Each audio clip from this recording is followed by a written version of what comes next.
hacemos aquí. Entonces, bueno, y como ustedes saben, vamos a topar un tema de muchísimo interés, es sobre el contenido en redes sociales y los insights que debes generar de acuerdo a la nueva realidad que estamos viviendo ahora. Nosotros sabemos que el tema digital, las redes sociales, el marketing, se ha vuelto muy importante en estas épocas, aunque ya lo era antes, y en especial con este distanciamiento social. Entonces siempre invitamos a expertos en el tema, los mejores que tenemos, y por eso Albertina se encuentra aquí el día de hoy. De hecho, es la segunda vez que tenemos a Albertina en uno de nuestros webinars y el anterior fue de muchísimo éxito, por eso le invitamos nuevamente a participar con nosotros y compartir con nuestra comunidad. Entonces, bueno, como les comentaba, les quería contar qué es Impacto. En Impacto tenemos 3 líneas de negocio muy importantes, como pueden ver en el triángulo. Nuestra primera línea de negocios es nuestros espacios de coworking, que son espacios de trabajo colaborativos para agentes de cambio. Es decir, si es que tú tienes un emprendimiento en el que estás trabajando tú sola o tú solo, o si es que no necesitas levantar una oficina, pero sí necesitas salir de tu casa para trabajar, si quieres crecer en una comunidad de emprendedores y no solamente tú solo, como a veces puede pasar en la vida de un emprendedor, o si es que deseas tener una nueva oficina con tu equipo en un lugar innovador, pues este es el espacio. Tenemos distintas sedes, 4 sedes en Quito, perdón, 3 sedes. Uy, perdón, mi perrito. Perdón, esos son los problemas del teletrabajo. Como les comentaba, tenemos 3 sedes. Una en Impacto La Carolina, que es en la República de Salvador, una en Cumbayá y una en La Floresta. Y tenemos nuestra reciente y más nueva, que es en Impacto Cuenca. Entonces, bueno, yo les voy a comentar cómo estamos funcionando ahora en esta nueva normalidad. De ahí tenemos a Impacto Labs, que a nosotros nos gusta llamarlo la Universidad de Emprendimientos. Entonces, bueno, ¿por qué lo llamamos así? Es porque aceleramos emprendimientos para construir empresas escalables con un alto impacto social y ambiental. Es decir, si es que tú tienes un emprendimiento que quieres registrarlo en Impacto Labs y que crezca muchísimo, pues te inscribes a Impacto Labs y comienzas a crecer con mentores, con talleres, todo avalado por Google Launchpad Entrepreneurs. Entonces es realmente contenido de calidad y te va a ayudar a crecer muchísimo en vez de si es que lo hicieras solo. Y de ahí nuestra tercera rama es consulting, que es trabajamos con corporaciones para crear procesos de innovación que generen impacto social y ambiental. Es decir, nos unimos con las empresas para generar estos espacios de innovación, que a veces pueden parecer un poco lejano la innovación y el emprendimiento, pero nosotros logramos que se fusione para que precisamente generemos un impacto social y ambiental positivo en el ambiente junto a empresas grandes del Ecuador y también de Latinoamérica. Entonces, como pueden ver, esas son las 3 áreas más importantes de impacto, pero tenemos una cuarta que apareció en el momento de toda esta nueva normalidad. Entonces, apareció Impacto Comunidad Virtual. Y bueno, cuando comenzó todo el tema de la pandemia, nosotros, obviamente nuestras sedes estaban cerradas, nuestro curso de Impacto Labs estaba volviéndose totalmente digital y nosotros dijimos, ok, ¿cómo podemos estar todavía para nuestra comunidad sin nuestros espacios físicos para que puedan seguir aprendiendo? Entonces, por eso generamos Impacto Comunidad Virtual, que es básicamente lo que ustedes están experimentando ahora. Son webinars de muy alto contenido y calidad, tratando distintas temáticas alrededor de la nueva realidad y también sobre otras cosas que no siempre tratan de eso. O sea, por ejemplo, ahora vamos a hablar sobre este tema tan importante como es las redes sociales y el marketing digital.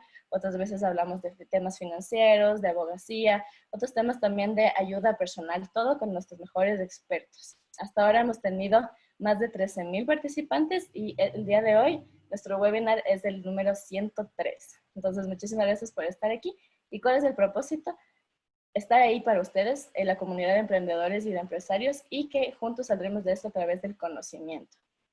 Entonces, bueno, antes de empezar, lo que más me emociona contarles es que Impacto Coworking está de vuelta. Desde ya más o menos 2 semanas y media desde que estamos ya en semáforo amarillo.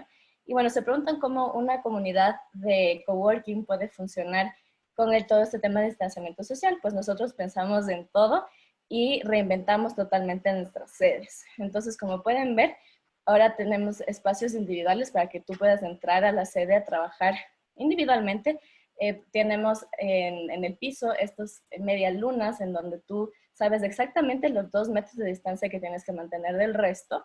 Y también tenemos estas como paredes divisorias entre puesto para que estés protegido, pero la idea de que sean transparentes es que tú puedas seguir en contacto con todas esas personas que se sientan al lado tuyo. Entonces, el propósito del coworking sigue funcionando con nosotros, pero sin cuidar tu salud. Porque como pueden ver en la imagen de la derecha, tenemos toda una estación de desinfección y también tenemos todos los protocolos que se pueden manejar de salubridad. Entonces, solo para darles un ejemplo, la estación de desinfección funciona con unos 3 sencillos pasos para que tú puedas entrar a nuestra sede. Primero te desinfectas las manos, después desinfectas tu cuerpo, lo que lleves en tu mochila, tu cartera. Y el paso número C es que tú coges un como cubre escritorio para que tú puedas entrar a tu espacio de trabajo al que tú entraste con tu membresía, al que tú reservaste, y trabajes ahí sin tocar lo necesario el escritorio. Entonces nosotros en verdad pensamos en todo para que ustedes puedan volver a nuestras sedes y ya estamos reactivados desde hace 3 semanas, como les mencionaba, y poco a poco estamos generando cada vez más actividad con nosotros y más afluencia de coworkers. Entonces, ustedes obviamente están más que invitados a conocer sobre nosotros, a trabajar con Impacto nuevamente, o si es que todavía no nos conocían, pues que ahora sea el momento. Y bueno, en el chat también les voy a dejar los links en donde pueden recibir mayor información sobre nosotros. Y bueno, por último, unas pequeñas reglas de convivencia sobre esta charla para que sea lo mejor posible. Otra vez me vuelvo a presentar, mi nombre es Pamela Rueda, soy la coordinadora de eventos en Impacto y voy a estar moderando este evento. Entonces, ¿cuál es mi rol? Es, por favor, que vamos a moderar esta conversación de lo mejor posible y voy a tratar de que Albertina nos pueda dar las mejores respuestas a sus preguntas. De acuerdo, ustedes lo hagan en el chat. Entonces, por favor, cualquier pregunta que tengan o consulta, lo pueden hacer conmigo a través del chat. Las preguntas van a ser solamente por escrito. Por favor, les pedimos que apaguen su micrófono y las preguntas van a ser respondidas al final. Entonces, ¿qué quiere decir esto? Mientras Albertina da su charla, les recomiendo que ustedes anoten en el chat todas sus preguntas que puedan tener y al final yo hago estas preguntas a Albertina. Y con eso ya estoy lista para darte el piso a ti, Albertina. Muchísimas gracias por acompañarnos nuevamente en estos espacios de Impacto Comunidad Virtual. Y listo, el escenario es todo tuyo. Muchas gracias y bienvenida. Listo, muchísimas gracias. Solo confirmando si me escuchan. ¿Sí? Sí, perfecto, yo sí te escucho. De acuerdo, mil gracias. Bueno, encantada de estar nuevamente con ustedes y además les tengo una noticia que les quiero compartir y es que también me uní a la comunidad de coworkers de Impacto. Como no sé si ustedes sabían un poquito de mí, yo viví 5 años en Guatemala y llegué a Quito, de vuelta me mudé a Quito el 15 de marzo, es decir, un día antes de que empezara la cuarentena. Y desde entonces he estado dedicada al teletrabajo y ya pues suficiente teletrabajo. Así que estoy encantada de haberme unido también físicamente a la comunidad de coworkers de Impacto y si alguno de ustedes pertenece a esa comunidad, pues espero que nos desvirtualicemos pronto. Bueno, perdóname, Albertina, que te interrumpa. No sí. sabía que ya compraste tu membresía. Qué hermoso. Sí. ¿Ya has podido ya visitarnos en las sedes? Sí, fui a República del Salvador y ahí voy a estar, sí. Bueno, qué bueno. Bueno, ya saben, Albertina es parte también de nuestra comunidad y ustedes también pueden serlo. Entonces, bueno, es nada, es que me dio la emoción de que ya consigas tu membresía, pero puedes seguir. Gracias. Bueno, muchas gracias. Y bueno, entonces un poquito lo que les quería compartir esta tarde tiene que ver con lo que dice ahí, insights para ajustar tu estrategia de contenido. Yo sé que esta palabra a veces suena como un poco rara, como un poco compleja, pero se las voy a explicar y van a ver que es extremadamente importante, porque ahorita la calidad de nuestros resultados va a tener mucho que ver con la calidad de nuestro contenido. Así que el tema de contenido ahorita es crítico en redes sociales. Entonces, ¿qué vamos a tratar de abordar en esta sesión? Que tenemos un tiempo limitado, entonces vamos a tratar de abordar los contenidos que son posibles. Primero vamos a hablar de qué es un insight y por qué es importante pensar en los insights. Segundo, vamos a compartir un pequeño análisis de cómo está el contexto comunicacional, porque definitivamente comprenderlo y actuar con pertinencia a ese contexto va a ser lo que nos va a a permitir sobrevivir de manera adecuada en esta situación. Tercero, les voy a compartir algunas claves de contenido que les puede ayudar a ajustar su estrategia en redes sociales y finalmente unas conclusiones de qué es lo que está esperando la audiencia de las marcas, de las empresas y de las instituciones en estos tiempos de pandemia. Así que como tenemos mucho que compartir, empecemos de una vez.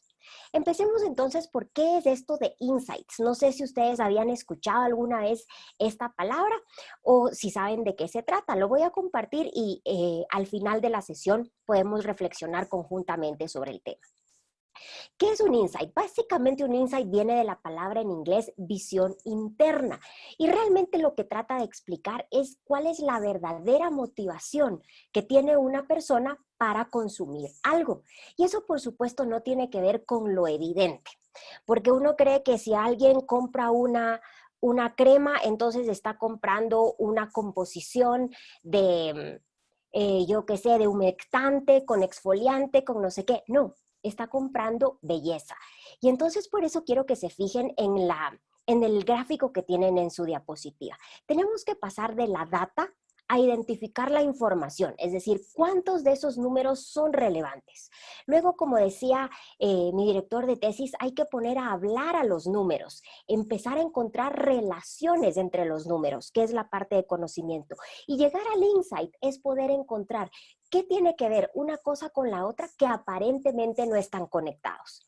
Y les quiero contar la experiencia que tengo ahorita todavía. Trabajo para una universidad en Guatemala para la que soy directora de comunicación. Y cuando diseñamos el Customer Journey, que es todo ese proceso por el cual pasan nuestros consumidores, todos los puntos de contacto que tienen con nosotros, hasta finalmente hacer una decisión, nos dimos cuenta de dos temas fundamentales. Si yo les dijera, ¿qué es lo que vende una universidad? De pronto ustedes me dirían educación, cursos, carreras, maestrías, posgrados. Y la verdad es que no, eso es como lo evidente, esa es la información.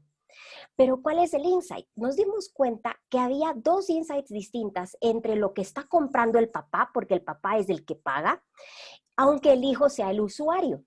¿Qué es lo que está comprando el papá cuando decide estudiar con nosotros? Lo que está comprando es la oportunidad laboral que tendrá su hijo en los próximos 20 o 30 años de vida laboral. Entonces, realmente lo que está comprando es confianza. Le está comprando futuro al hijo, al que quiere verle desarrollarse en todos los ámbitos. Y el hijo, en cambio, ¿qué está comprando? Tampoco está comprando una carrera. Fíjense que hicimos un estudio muy profundo y como ahora los chicos de colegio son de la generación Z, que tienen un altísimo sentido de contribución al mundo, nos dimos cuenta que lo que ellos valoraban al escoger una carrera es cuánto esa carrera puede convertirse en un vehículo para que ellos puedan cambiar el mundo. Entonces, fíjense, nos dimos cuenta que necesitábamos contenidos que respondan a la motivación del padre, que busca una oportunidad de empleabilidad para sus hijos, y lo que respondía al hijo, cómo desde esta carrera que estudio puedo contribuir y cambiar el mundo. Entonces, ¿cuáles son los ejes de un insight? Normalmente lo que tienes que fijarte es en los miedos, las frustraciones y las motivaciones que tiene tu principal consumidor. En este caso, por ejemplo, ¿cuál es el miedo del padre? El miedo del padre es, ¿será que puedo pagar? Es una universidad que en el contexto de Guatemala es cara. ¿Cuál es el miedo del hijo? ¿Será que puedo pasar el examen de admisión? Porque el examen de admisión pide un puntaje mayor al que piden otras universidades. ¿Cuál es la frustración que eventualmente tiene el padre? ¿Qué pasa si no puedo pagar? ¿Cómo respondemos desde los contenidos? Dándote información sobre ayudas financieras, becas, opciones que tienes para que personas talentosas no dejen de estudiar. ¿Y cuáles son entonces las motivaciones? Estas que habíamos conversado. Cambiar el mundo y tener empleabilidad en tu vida útil. ¿Cuál es el punto entonces de comprender estos insights o estos verdaderos motivadores a la compra? Que respecto de los miedos, tú puedes generar contenidos que ayuden a desbloquear esos miedos. Por ejemplo, si tengo miedo de no pasar el examen, perfecto, tengo que comunicarte que hago cursos para prepararte para el examen. Si lo que tengo miedo es de que no voy a poder pagar, perfecto, tengo que generar contenidos de qué opciones te da la universidad para poder pagar. Las frustraciones, en cambio, tenemos que ayudarte desde los contenidos a que las puedas gestionar. ¿Cómo voy a lidiar con esa situación? Ahorita, por ejemplo, tenemos un repunte de solicitudes de becas y de personas que nos han pedido que reconsideremos sus porcentajes de ayudas financieras, y colegios que son de altísimo poder adquisitivo, que jamás habían pedido una beca, ahora nos están pidiendo becas de una manera notable. Entonces tenemos que responder ante esas frustraciones, que en este caso es la incertidumbre que nos está presentando el mercado. Y las motivaciones, que entonces son: ¿cómo le muestro a ese padre que su hijo cuando salga va a tener un buen trabajo por el hecho de tener la marca de nuestra universidad? ¿Y cómo le muestro al hijo que su carrera va a ser una forma de contribuir a la sociedad? Y entonces finalmente quiero cerrar con esto para darles 3 ejemplos de contenidos que tratan de ir a esto. ¿Qué tipos de contenidos tengo que hacer una vez que he identificado estos miedos, frustraciones y motivaciones? Tengo que hacer contenidos emocionales. Acuérdense que la gente no se queda necesariamente contigo por la información que tú le das, sino por cómo tú le haces sentir.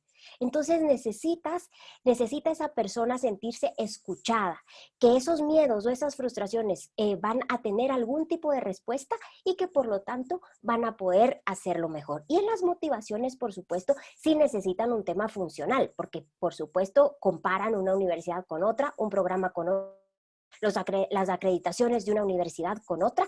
Entonces es importante que veamos los contenidos en estos 3 niveles. ¿Cómo hago un contenido funcional que explique lo que hago?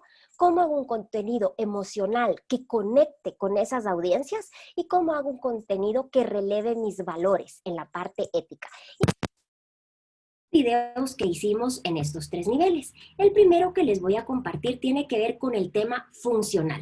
Una de las respuestas de la universidad a la situación del COVID es hacer un ventilador, que es un dispositivo biomédico para personas que están en una situación de emergencia respiratoria. Entonces les voy a compartir, es muy cortito, este está enfocado en lo funcional.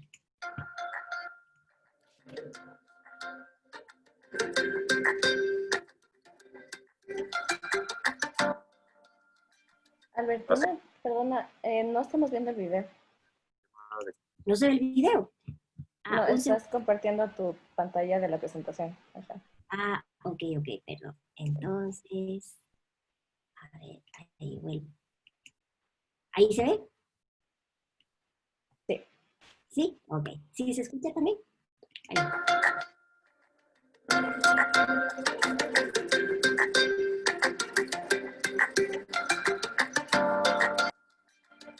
Va a ser un ventilador automático, va a tener sistema de control del lazo cerrado para garantizar el volumen que estamos insuflando, tiene control de frecuencia respiratoria y tiene monitoreo con sensor de presión para garantizar que en ningún momento vamos a provocar problemas de sobrepresión en el sistema respiratorio del paciente. Eso es fundamental.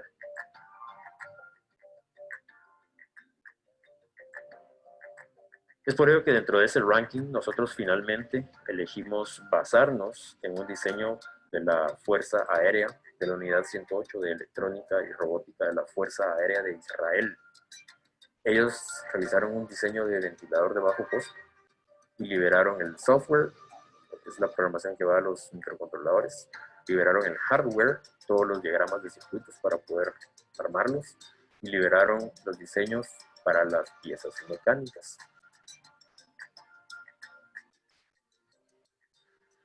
Luego el control del oxígeno estamos sugiriendo que sea manual, porque de lo contrario los costos se elevan.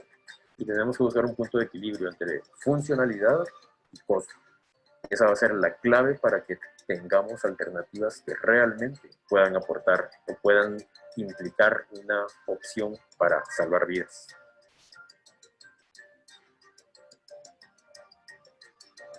Nosotros partimos de ese diseño. Le hicimos modificaciones y optimizaciones a todo ello, al software, a los circuitos y al diseño mecánico. Y es la propuesta que estamos trabajando y concluyendo nosotros en este momento.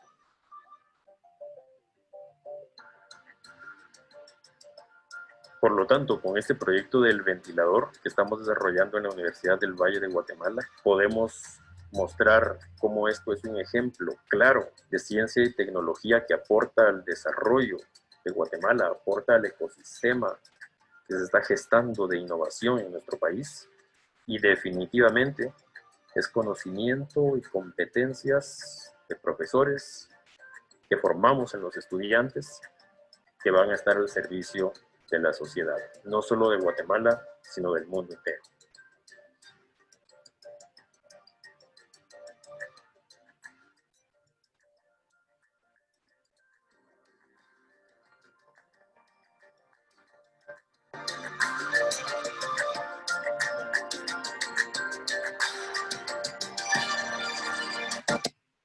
Bien, entonces este es un primer ejemplo de 100% funcional.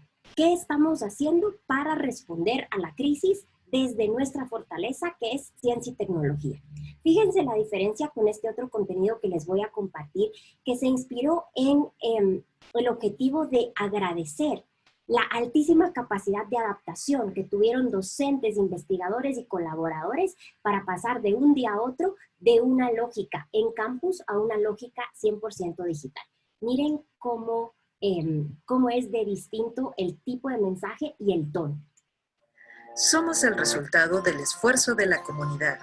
En la Universidad del Valle de Guatemala nos mantenemos unidos gracias al aporte de nuestros docentes, estudiantes, investigadores y colaboradores. Somos las personas quienes dotamos de vida a nuestro campus, a los proyectos que trabajamos y al impacto que generamos. Trabajamos en equipo desde donde estemos, haciendo vida un modelo educativo que nos distingue, que hace del estudiante su razón de ser y que pone el conocimiento al servicio de la sociedad. Hemos estado ausentes físicamente, pero no en espíritu. Nuestras acciones lo demuestran. Seguimos diseñando soluciones ingeniosas a los problemas del entorno y aportamos para una mejor Guatemala. Nuestro campus es vida. Seguimos a la espera de más actividades y de seguir vibrando con nuestra pasión por la excelencia. Nos adaptamos a esta nueva realidad, esta que nos ha permitido descubrir fortalezas y debilidades, que nos ha vuelto resilientes, que ha despertado aún más nuestro ingenio y curiosidad. Hemos empezado a trabajar en nuevas modalidades desde casa, dividiendo nuestro tiempo entre nuestro enseñar, estudiar o investigar y nuestro crecimiento personal. Gracias a nuestros docentes, investigadores, estudiantes y colaboradores por la pasión y vocación que han manifestado en estos tiempos duros. Su dedicación, talento y esfuerzo salieron a relucir más que nunca. Gracias a nuestras familias, a todos aquellos que siguen creyendo en nosotros y apuestan por el futuro. A todos, gracias. Somos la suma de nuestras acciones. Somos el reflejo de nuestra pasión. Somos Guatemala. Desde donde estemos, somos VG.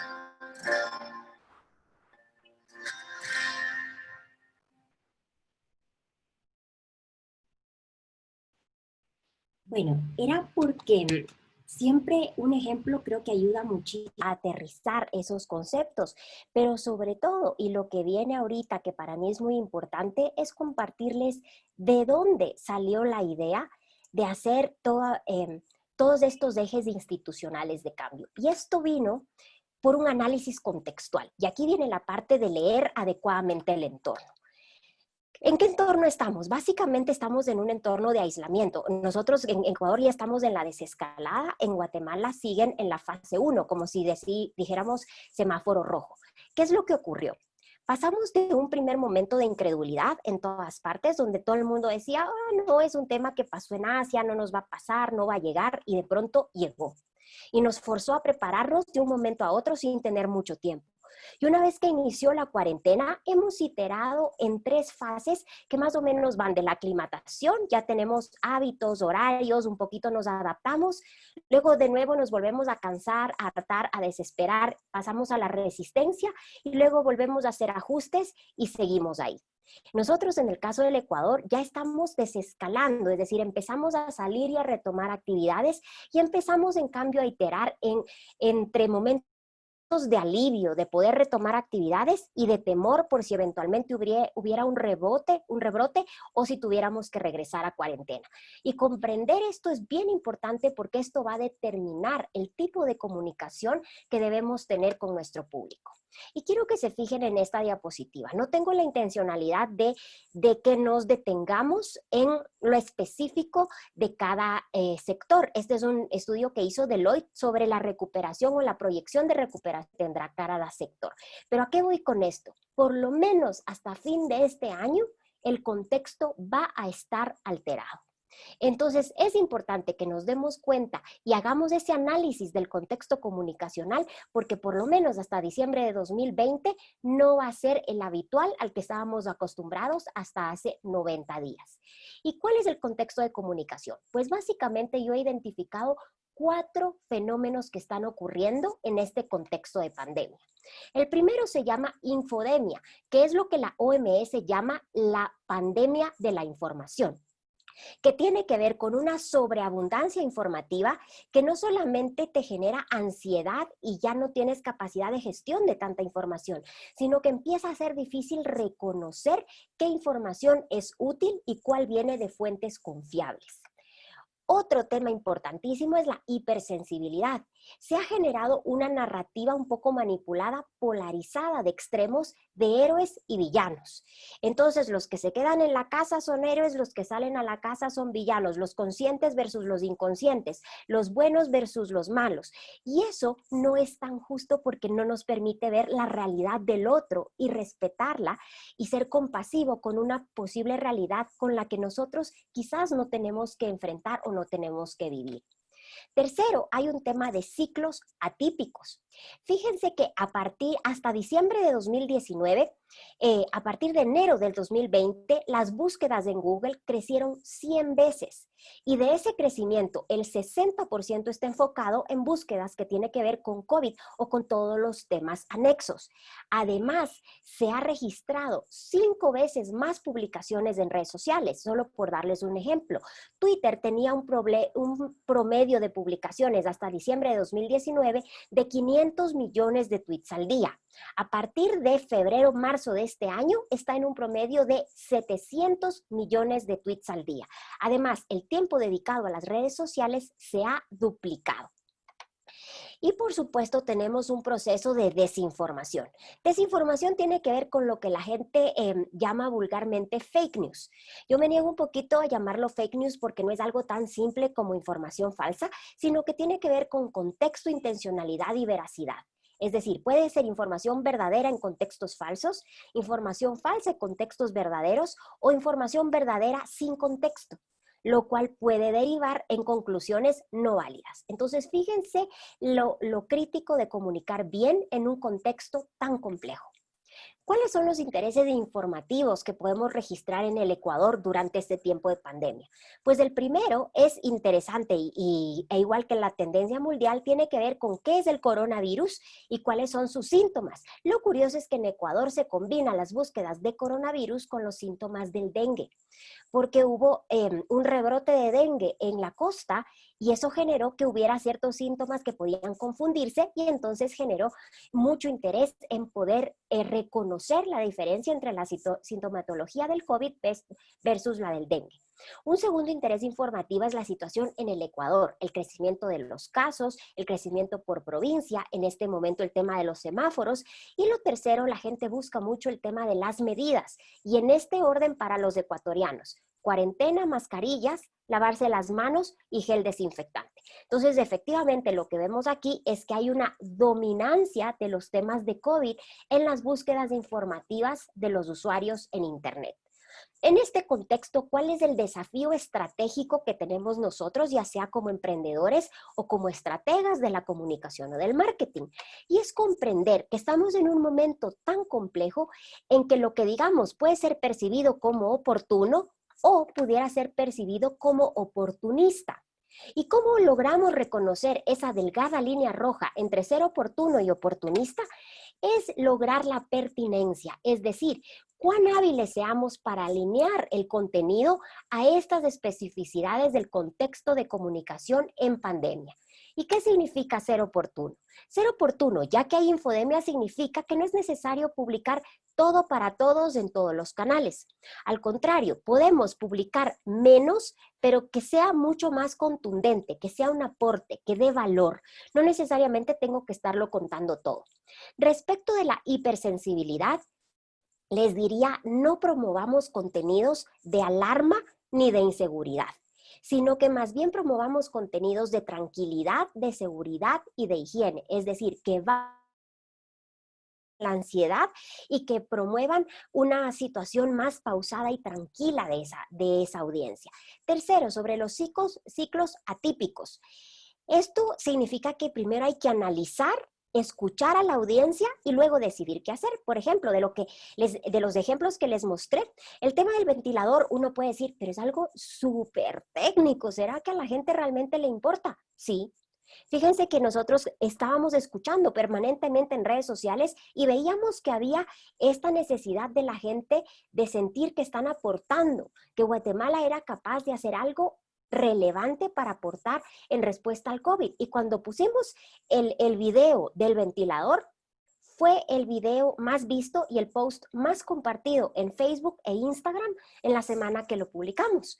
¿Pero eso a qué respondió? A que oímos a la audiencia primero. Luego de 3 semanas, nadie lo miró. O sea, de una semana a otra pasó de ser el más visto a no tener ninguna visita. ¿Pero por qué? Porque el contexto cambia. Entonces, nuestra capacidad ha estado en conectar con cómo está moviéndose esa audiencia. Y frente a la desinformación, por favor, compartamos solo información verificada. En este contexto, ¿qué es oportunista? Pues ser oportunista puede ser vender de una manera demasiado agresiva. Por supuesto que estamos ya en reactivación económica y estamos preparados para empezar de nuevo a vender y a hacer publicidad y a recibir ofertas. Eso es natural. Lo que a la gente no le gusta es que tú le vendas sin ofrecerle ningún beneficio, como que estuvieras totalmente desconectado del entorno. Lo que la gente sí valora es que tú le vendas comentándole cómo tú estás preparándote para afrontar esa pandemia, cómo tú estás cuidando tu puesto de trabajo, qué medidas de seguridad e higiene estás ofreciendo para que las personas estén protegidas. Eso sí, la autopromoción puede sonar arrogante cuando también está desalineada del contexto. Es decir, si yo digo, wow, somos muy buenos en estos, pero no lo pongo en un contexto en que todos tenemos un altísimo nivel de incertidumbre, pudiera sonar arrogante. A la gente ahorita tampoco le gusta la competencia en el sentido de que el valor cero en este momento es la solidaridad. Y lo que la gente está buscando es que tendamos puentes y que mostremos que tenemos la capacidad de vivir en comunidad. Y finalmente la gente, por supuesto, ahorita odia el conflicto. Es un momento en que la incertidumbre es tan alta que lo que la gente busca es paz y tranquilidad.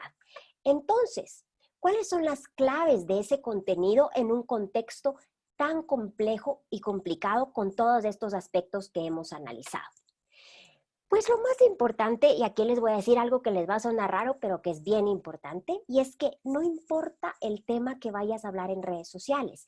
El tema per se no es lo más relevante, sino cómo tú abordas ese tema. Y el abordaje tiene que ver con la emocionalidad. Fíjense que como parte de mi tesis doctoral, que estaba relacionada con análisis de redes sociales, encontré este estudio que les quiero compartir, que es buenísimo, que lo hizo Harvard. Lo que hizo es analizar cerca de 9 millones de publicaciones en redes sociales para tratar de encontrar un patrón en aquellas publicaciones que eran las más compartidas, para poder comprender ¿Qué es lo que te mueve o qué es lo que le mueve a un usuario a compartir una publicación?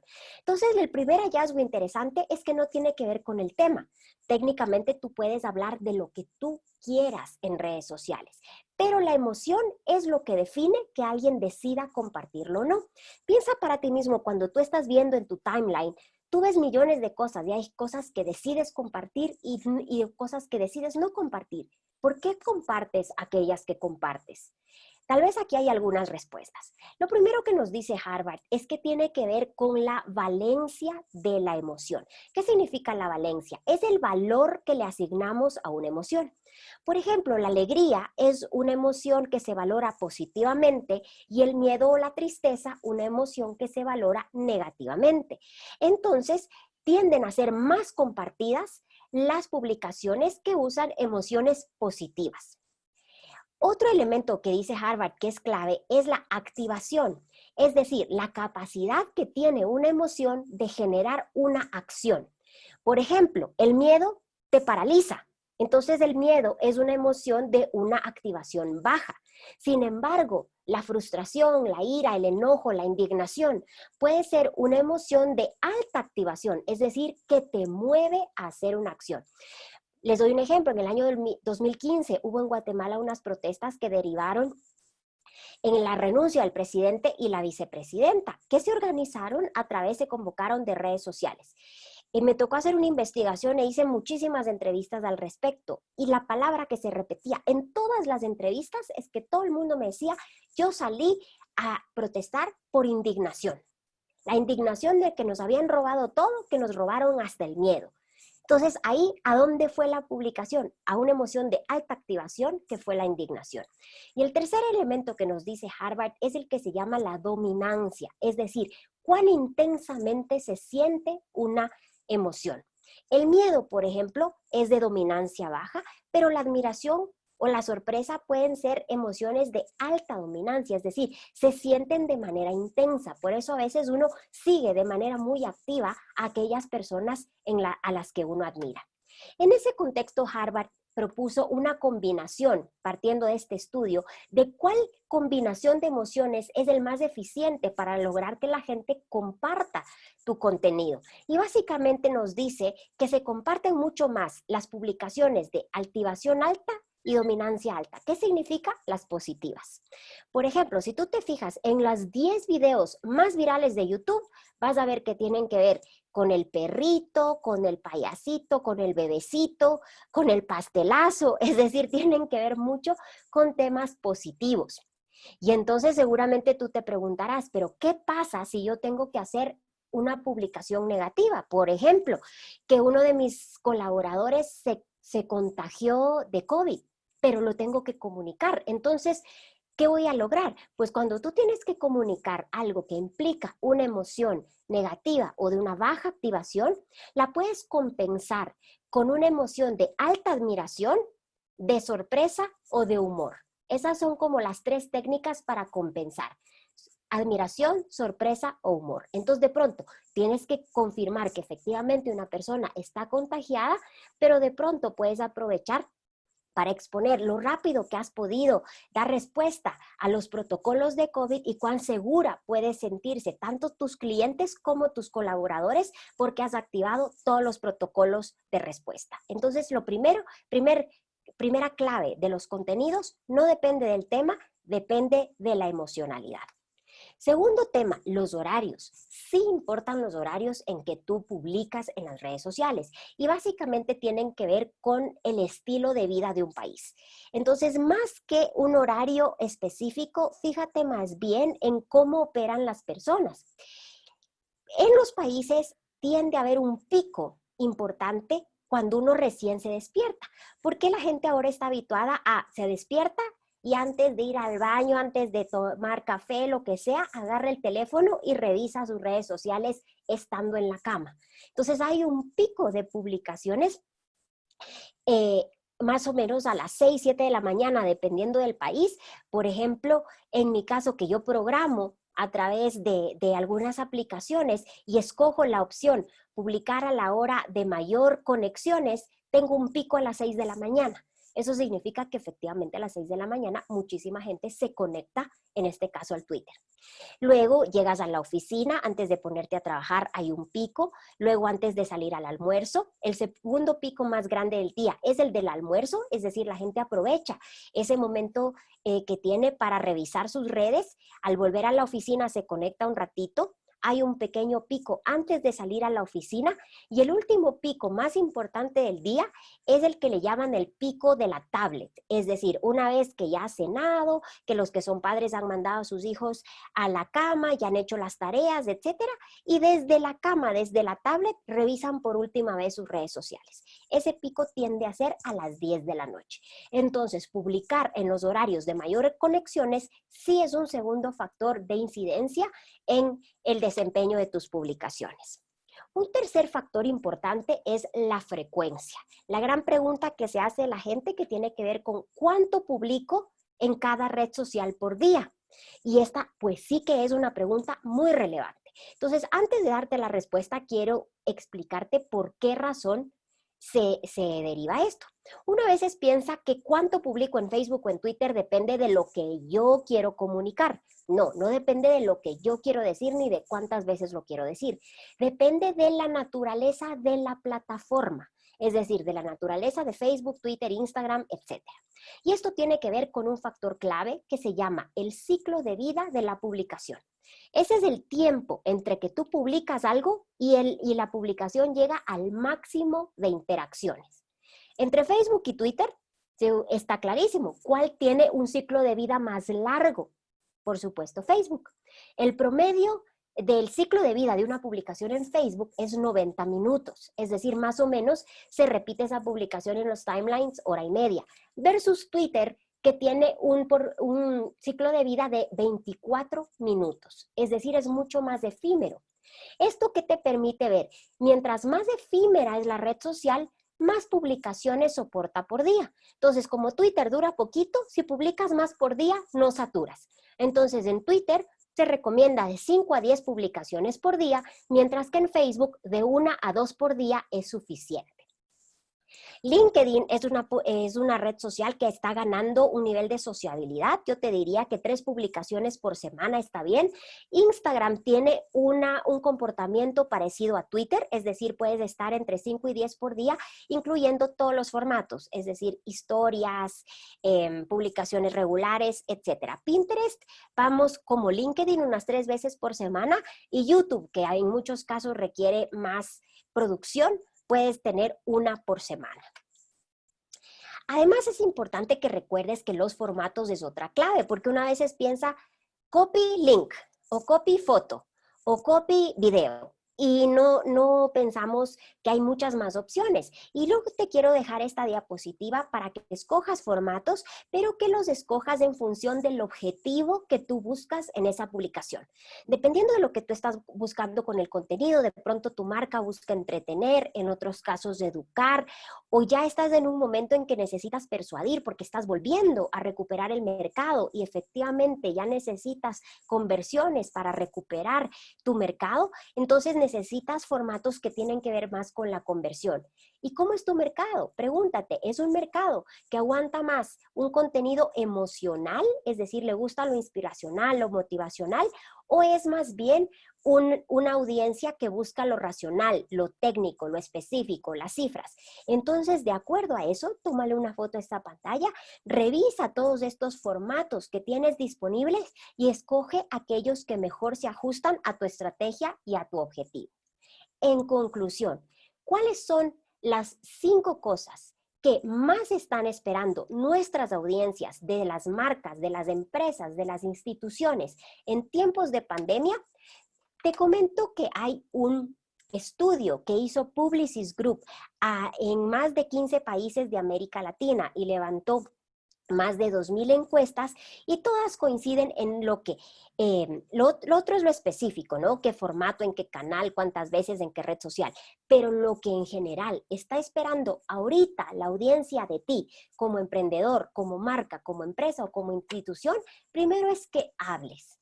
Que hables en el sentido de que la gente necesita que sus marcas conocidas tengan una posición respecto al tema de la pandemia. Es decir, tenemos un contexto tan dominante, hemos visto que la gente busca esta información, que lo que quiere es saber qué estás haciendo o que te pronuncies de alguna manera respecto del contexto dominante que es la pandemia.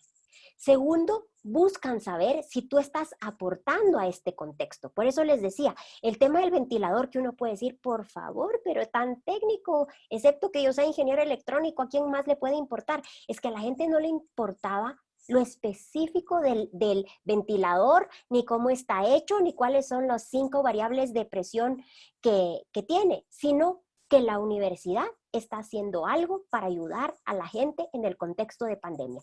Ese era el mensaje con el que se quedaba nuestra audiencia. Tercero, actuar. La gente quiere saber ese actuar, ¿qué significa respecto de tus colaboradores? ¿Significa que vas a proteger sus empleos? ¿Qué significa respecto de tus instalaciones? ¿Cómo estás cuidando la higiene y la seguridad de tus instalaciones? ¿Cómo vas a actuar respecto de la flexibilidad laboral? ¿Vas a cortar horarios? ¿Vas a pagar menos? ¿Vas a despedir gente? La gente sí quiere saber como empresa qué es lo que tú vas a hacer. Es un momento de solidaridad y transparencia. Cuarto, la gente busca que los motives. La gente sí necesita ese gracias, como el que les comenté. Fíjense que ese video no me gustó a mí tanto en el tema de producción. Sin embargo, conectó con los colaboradores a un punto tal que se emocionaban, que lloraban, que le escribían al rector, que le agradecían de que les estemos agradeciendo. Agradecían el hecho de que la universidad tuviera un detalle con ellos, de agradecerles el hecho de tomarse el tiempo de preparar sus clases, de adaptarse, de que estén en un contexto difícil. Oye, para ellos ese fue un tema profundamente emotivo que les reconectó con la institución. Y finalmente, tu audiencia espera que planifiques, que tú le digas con claridad, a partir de que estamos en el semáforo naranja, estas son nuestras condiciones de vuelta a casa, de vuelta a oficina, de vuelta a la comunidad. Lo que nos explicó Pamela al inicio de este taller, fíjense que no lo hablamos, pero efectivamente es absolutamente pertinente, porque lo que uno espera es eso. ¿Por qué? Porque yo tengo miedo de que de pronto si me uno a esa comunidad, ¿cómo sé que estoy cuidada? ¿Cómo sé que estoy protegida? Más allá del cuidado que yo debo tener como responsabilidad personal, cómo me siento apoyada y cuidada por una comunidad, tanto en lo material, el gel, el tema sobre la mesa, la temperatura, etcétera, y también desde un punto de vista más emocional. ¿Qué información te voy a proveer para que tú te sientas parte de la comunidad? Entonces, hablar, ayudar, actuar, motivar y planificar son los 5 pasos de contenido que espera tu audiencia de cualquier marca, emprendimiento, institución o empresa. Para cerrar entonces la sesión y escuchar sus preguntas, recuerden que estamos hablando de una estrategia de marketing de contenidos, es decir, que efectivamente está centrada en el tema de contenidos. Y estas estrategias generan 3 veces más contactos, es decir, más información de posibles usuarios que los anuncios de pago. Por eso yo invierto mucho en que la gente tenga una buena estrategia orgánica. Con pago tú resuelves otras cosas, pero la estrategia orgánica es importante. Y para cerrar, si ustedes hacen temas de inbound marketing, ustedes saben que el contenido es el rey, por supuesto, por eso les he compartido y me he centrado en contenido, pero la distribución es la reina, es decir, no sirve de nada un lindo contenido que nadie te comparte. Por eso hablamos de las claves para que compartan este contenido. No sirve de nada un contenido compartido si la gente no te da like, no te comenta, no te responde, no te dice qué espera. Y finalmente, esta familia se completa con la consistencia, con que tú marques esos ejes de comunicación y esos valores y se sientan de manera transversal en toda tu comunicación. Muchísimas gracias, espero haberles aportado con algunos análisis del contexto, del tema de contenidos, de algunas claves, de los insights. Quisiera escuchar sus preguntas y a ver si es que pues desde mi experiencia y mi posición pudiera aportarles de alguna manera. Muchas gracias. Muchísimas gracias a tu tía Albertina, en verdad siempre es un gusto tenerte aquí en Impacto.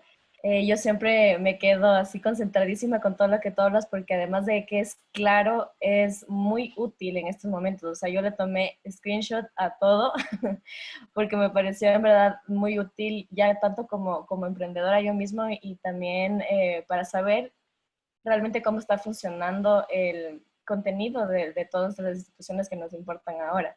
Entonces, bueno, lo que quería pedirte antes de las preguntas es si es que puedes compartir nuevamente tu pantalla con los datos en donde podemos saber un poquito más de ti, porque estoy segura que muchos de participantes van a querer ponerse en contacto contigo. Ay, muchísimas gracias. Ahí les dejo mis datos. Pueden visitarme en mi página, albertinanavas.com, o me pueden encontrar en redes como albertina-navas. Estoy en todas las redes, pero Twitter es mi favorita, así que ahí nos podemos ver de manera muy rápida.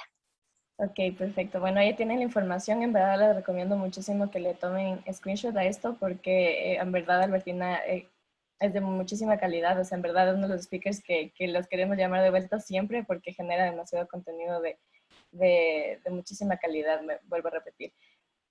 Antes de pasar a las preguntas, vamos a lanzar una pequeña encuesta de calidad que les comenté al principio. Entonces, por favor, me pueden comentar si es que lo ven en su pantalla. Albertina, ¿tú puedes ver la encuesta en la pantalla? Ok, perfecto. Sí. Muchísimas gracias, Marcelo, también. Es para que respondan estas dos preguntas y nos ayuden a seguir mejorando en temas de contenido y de calidad de speakers.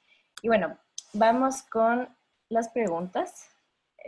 Recuerden que tenemos bastante tiempo para hacer preguntas todavía, así que no pierdan la oportunidad de tener a Albertina aquí para hacer todo lo que se les ocurra en preguntas. Entonces, bueno, Diana nos pregunta, son una fundación, trabaja en una fundación que atiende a familias que están en situación de pobreza extrema y se me hace difícil diferenciar cuándo comunica temas oportunos y oportunistas cuando pido donaciones. ¿Alguna sugerencia de cómo abordarlo? Ay, excelente pregunta. ¿Cuál era el nombre de la persona? Diana. Diana, muchísimas gracias. Y me das pauta de compartirte un ejemplo y te cuento algo que nos ocurrió a nosotros. Nosotros como universidad también somos una universidad sin fines de lucro y tenemos 3 campus, uno en la capital de Guatemala y 2 en el interior, donde son campus que el 100% de los alumnos son becados. Y nos ocurrió que tenemos un programa grande de becas y ya no nos alcanzaba porque un montón de los chicos de nuestros campus del interior no podían pagar el internet para poder seguir las clases. Entonces empezaron a retirarse, pero el programa de becas, como te había comentado que tanta gente pidió reconsideración, ya no daba más para poder responder a todas estas solicitudes. ¿Qué ocurrió? Se inició una primera fase de una campaña de recaudación y nos dimos cuenta que la gente odiaba la palabra donar. ¿Por qué? La gente se sentía absolutamente abrumada con que probablemente pierdas el trabajo o que si eres empresario no sé si voy a tener que desvincular a mis colaboradores. Y entonces el tema de tengo tantos problemas y encima ustedes me piden que done. Y encima ustedes que son una universidad que tiene plata, pero ¿qué es lo que les pasa? Entonces fue muy mal recibido la estrategia de donación. Entonces tuvimos que repensarla. Entonces la pensamos desde lo que habíamos hablado que te decía, ok, ahorita la gente no soporta más demandas, entonces no puedo pedirle que done, pero lo que sí la gente privilegia es la solidaridad.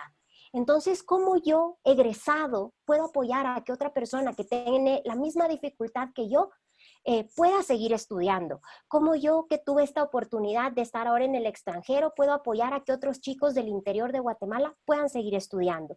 Entonces, si me permites, te quiero compartir un video que justo lo tenía a mano de cómo replanteamos esa campaña. No sé si se ve ahorita mi pantalla. No, todavía. ¿No? ¿Cómo replanteamos esa campaña para que tú veas que tuvimos que evitar el tema dona, hablar más bien de solidaridad y contribución con Guatemala y además contarlo desde la realidad? O sea que la gente decía, yo no me creo que la universidad, que cuesta tanto, no tenga plata. Entonces, retratar las historias verdaderas de los chicos que necesitaban ese beneficio. Ahorita te la compro.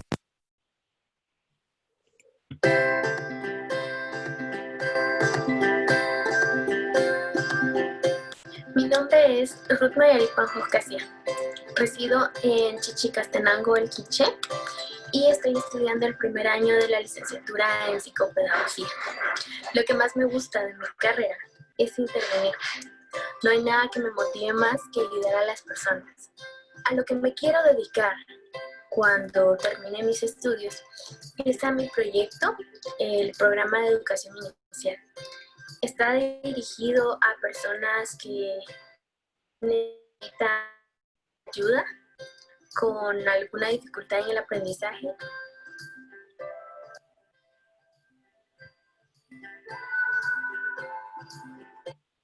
Bueno, ahí se cortó al final un poquito el testimonio, pero no importa, digamos, a lo que voy es, como tú ves, ya no dijimos dona, es momento de contribuir, centramos una campaña en las historias y ahorita que estamos al 80% de la meta de recaudación, iniciamos una segunda fase de rendición de cuentas. Es decir, de empezar a contar las historias, no desde el yo necesito, sino desde el gracias. Gracias, donante, que gracias a ti pude terminar de estudiar. Entonces es importante que lo mires desde ahí. No tanto desde la solicitud, sino desde la historia humana y tener siempre una segunda fase de rendición de cuentas. Wow, qué maravilloso lo que me cuentas. En verdad que solo cambiar una palabra puede hacer un cambio totalmente en la estrategia de comunicación. Entonces espero, Diana, que te haya servido mucho esta información. Vamos con la siguiente pregunta, que me parece interesante, que, bueno, Marcelo nos cuenta un poquito de su testimonio, que él tuvo que hacer aislamiento porque se contagió de COVID, tuvo temas de asintomáticos, o sea, no se lo presentó grave, pero comenzó a compartir con el público sus crónicas de cada día y sin duda fueron valorados por la audiencia, pero ¿cómo seguir continuando? O sea, para todas esas personas, y bueno, me incluyo, que generamos contenido sobre nuestras experiencias o textos o escritos que no son necesariamente un servicio ni un producto, ¿cómo crees que deberíamos abordarlo? Qué linda historia, Marcelo. Muchas gracias por compartirla. Fíjate que eso es muy bueno porque tú fuiste absolutamente auténtico. Es decir, compartiste con la gente algo que tú estabas viviendo, pero además, y aquí es donde está el valor, algo por lo cual eras potencialmente sujeto de discriminación.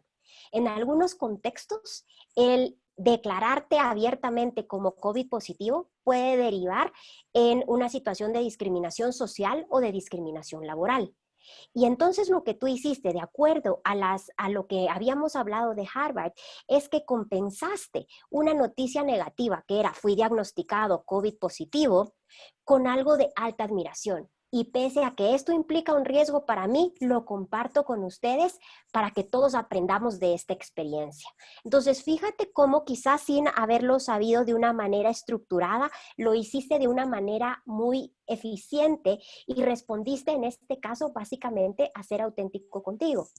Yo creo que quizá lo que puede ser una segunda fase, y tú ya compartiste, espero que ya estés recuperado, es no quedarte, por supuesto, en la parte de víctima, porque hay gente que te va a tratar de victimizar.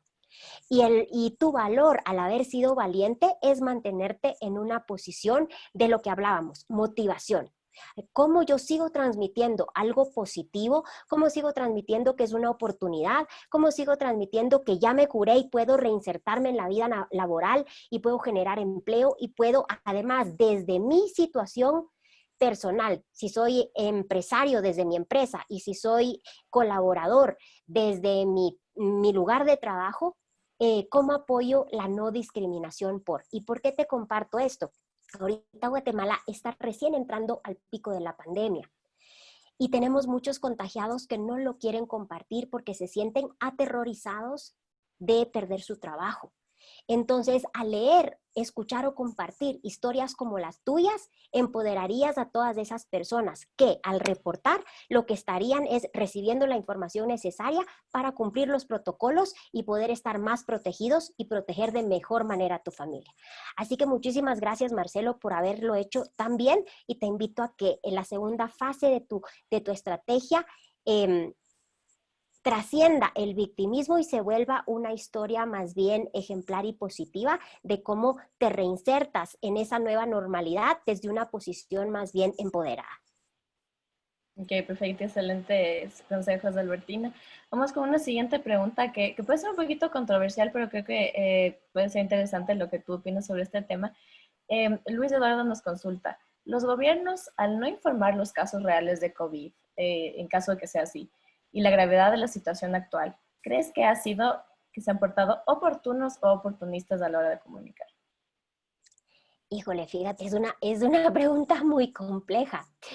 Sí. Yo trabajo también un poco temas de comunicación política y de lo que he podido observar en la comunicación de muchos gobiernos pasan dos cosas. Uno, ningún gobierno del mundo, no solamente en América Latina, incluidos los de Estados Unidos, los de europeos, Italia, España, etcétera, no estuvieron preparados para un contexto tan extraordinario y tan atípico.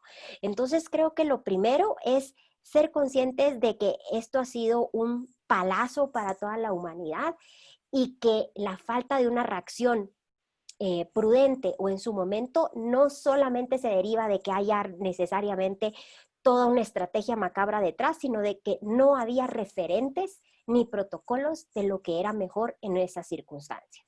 Primero. Lo segundo, en algunos casos, como lo vimos en el caso del Ecuador, no había ni siquiera los mecanismos de obtener información de valor. Entonces, en algunos casos, ni siquiera era que per se hubiera una intencionalidad de mentira. Es que, si tú te recuerdas de una semana a otro, bajaron los casos, lo cual no podía pasar porque aunque se murieran las personas, ese caso se tenía que mantener. ¿Qué es lo que ocurrió? No había las metodologías adecuadas para hacer un registro riguroso de los casos. Entonces, eso también afectó. Entonces, yo te diría que no me atrevería a decir que un gobierno determinado ha tenido una intencionalidad expresa de esconder la información. Podemos inferirlo por algunas actitudes, en algunos casos sí, pero sería un juicio de valor del cual no tengo suficiente información para hacer. Entonces, lo que yo te diría es que han sido oportunos u oportunistas, pues a ratos oportunos, pero si tú te fijas, pasó algo interesante en Ecuador. Al principio daban tanta información que dejó de ser oportuno. Y un protocolo que normalmente funciona en crisis, que es informar rápido e informar todo lo que puedas, dejó de funcionar en un tema de crisis porque nos empezaron a dar tantos indicadores que la gente empezó a entrar como en pánico. Y entonces, ¿y ahora qué va a pasar? Y lo que pasó es que tanta información, en lugar de derivar en que la gente se sintiera tranquila, derivó en un nivel altísimo de ansiedad. Entonces, en ese punto es lo que yo te decía, tienes que seguir leyendo lo que la audiencia te dice. Y yo te puedo asegurar que en el caso de algunos gobiernos, el nivel de ansiedad en algunos momentos llegó a un punto tal que tuvieron que plantearse no mentir, pero sí quizás espaciar la comunicación o escoger los indicadores más relevantes para no abonar a esa infodemia y a esa desinformación de la que habíamos hablado. Al ganar la línea roja, bien complicada para los gobiernos. Claro, sí, totalmente de acuerdo. Y interesante lo que comentas, porque definitivamente sí, lo que yo creo ahí que también queda como una buena palabra o frase es comunicar inteligentemente, que a veces eso deciden los gobiernos y muchas veces nosotros podemos pensar que es para su beneficio, para que no nos, digamos, critiquen por nuestro mal trabajo, pero a veces tenemos que darles ese crédito de que pueden estar haciendo esto para mejorar la situación colectiva mental de todo un país. Entonces, sí, totalmente de acuerdo contigo, Albertina, y bueno, sí es algo en el que no podemos decir ni blanco ni negro, pero sí verlo de una manera un poquito más objetiva. Y bueno, vamos con la siguiente pregunta. Marcelo, que es el que te comentaba sobre el tema de su situación con el COVID, nos pregunta también, las cifras de publicar en Facebook, tú hablabas sobre las frecuencias y, digamos, qué tan efímeras son las redes sociales. ¿Son las mismas en tu perfil personal y en tu fanpage? ¿O Ay, qué varía? buena pregunta. Excelente. No, aquí estamos hablando de los espacios que son corporativos o institucionales. Tu página de perfil de amigo de Facebook es como la sala de tu casa, digamos. Entonces ahí está abierto a lo que tú ahí quieras ofrecer. Pero institucional, en cambio, es como la recepción de la empresa. Ahí ya no está tan abierto a cualquier tipo de cosas. Entonces, las frecuencias que les hablé son para usos profesionales, institucionales o corporativos de las cuentas. Ok, perfecto. Muchas gracias. Sí, excelente aclaración. Em, Ana nos pregunta, bueno, no, más bien te comenta, excelente presentación, muchas gracias por compartir tus conocimientos. De ahí, José Luis nos pregunta, ¿necesariamente las organizaciones con fines y sin fines de lucro deben contar con un departamento de comunicación o con un profesional? Si eso no es posible comunicar adecuadamente en cualquier ámbito. Es decir, siempre es importante tener un profesional de comunicación en cualquier empresa. Sí, porque toda empresa tiene una historia y toda empresa comunica. Entonces, yo te diría que es crítico, bueno, dependiendo de la dimensión de la empresa, vas a poder tener o no un director, pero por lo menos un oficial o una persona que haga comunicación, porque es distinto el tema de marketing versus el tema de comunicación. El tema de comunicación lo que va a hacer es definir ejes en función de los objetivos institucionales, y no todos los objetivos institucionales tienen una relación directa con la venta, es decir, inciden en la venta, pero no son solo venta. También tiene que ver con el posicionamiento de ciertos mensajes claves, con el posicionamiento de ciertos valores, con la asociación a ciertos conceptos, y esos ejes de comunicación que van desde cuando tú diseñas una estrategia, partes de unos pilares de comunicación que son como esos grandes enfoques sobre los que tú vas a comunicar, los bajas a un nivel de mensajes claves, es decir, cómo yo comunico mi excelencia académica, por ejemplo. Esos los bajas a un nivel de lo que se llaman talking points o puntos de argumentación, es decir, con qué dato específico yo me permito decir que soy excelente en, y eso por supuesto lo bajas a un mix de medios que incluye medios propios, que tiene que ver con comunicación en la página web, los blogs, los eventos, todos los que son tuyos, los medios pagados, solo esa parte es publicidad, los medios ganados, que son los que tienen que ver con relaciones públicas, es decir, espacios por los que tú no pagas, pero que te permiten tener cobertura en una audiencia, y los medios compartidos, que son las redes sociales. Entonces, desde la comunicación, tú tienes esa visión más global, y el marketing es una parte que es la comunicación intencionada y de pago en ese contexto.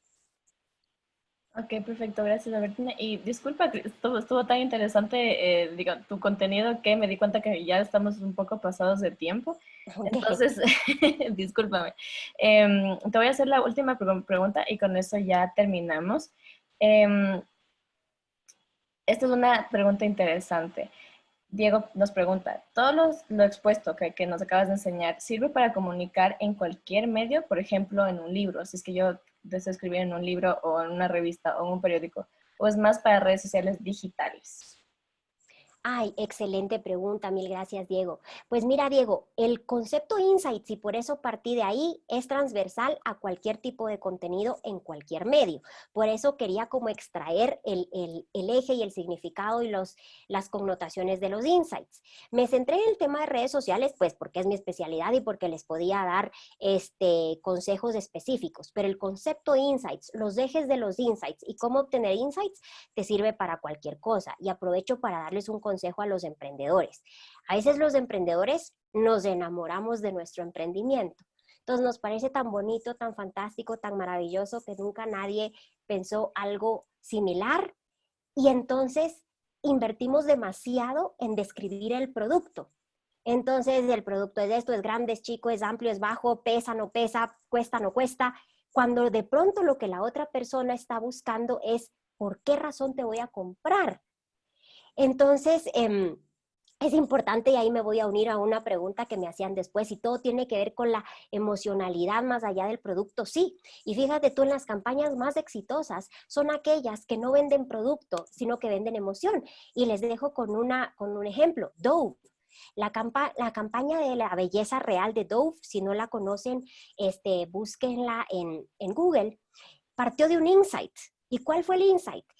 A través de un estudio que hicieron, de una encuesta, el 90% de las mujeres que encuestaron se sentían incómodas por su cuerpo, porque eran muy bajas, muy chicas, muy gordas, muy pecosas, muy blancas, muy morenas, etc. Entonces se dieron cuenta que lo que querían promover ellos es que la mujer se sintiera cómoda consigo misma. Entonces dijeron, no vamos a vender cremas o jabones o shampoos o lo que sea. Lo que vamos a vender es belleza real, que la mujer se sienta bien consigo misma.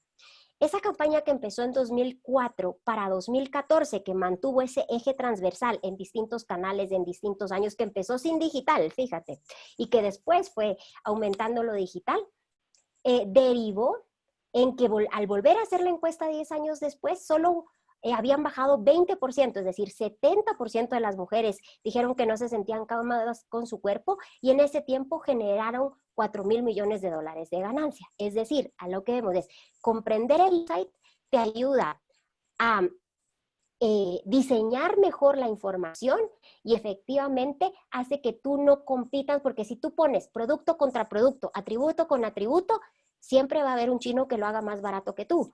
Entonces lo que tú tienes que vender es un valor, una historia, un principio, algo detrás del producto. Perfecto, sí, totalmente de acuerdo contigo. Creo que me parece una excelente forma de cerrar este webinar. Muchísimas gracias por tu tiempo, Albertina, y por tu conocimiento. Es de grandiosa calidad, como lo he dicho varias veces en este webinar, y espero que todos lo hayan disfrutado al igual que yo.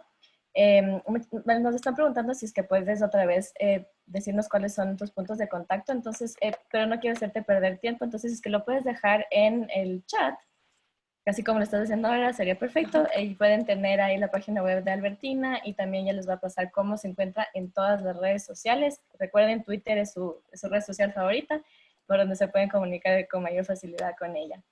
Y bueno, voy a compartir por última vez mi pantalla para recordarles que estamos de vuelta en Impacto, y que de hecho Albertina es una nueva coworker que me acabo de enterar al inicio de esta sesión, así que muchísimas gracias y bienvenida a esta gran comunidad.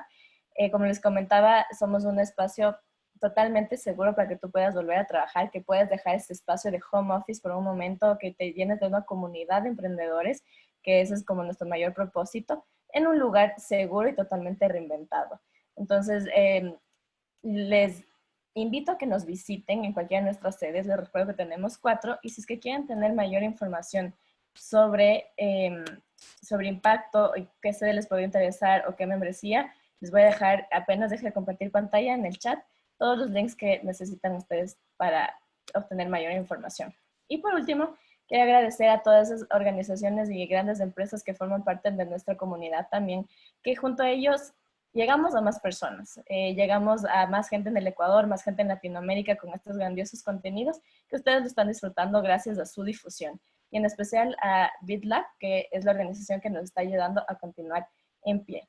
Y con eso, muchísimas gracias a todos, muchísimas gracias a Albertina, gracias totales por estar aquí. Siempre es un placer tener estos momentos contigo.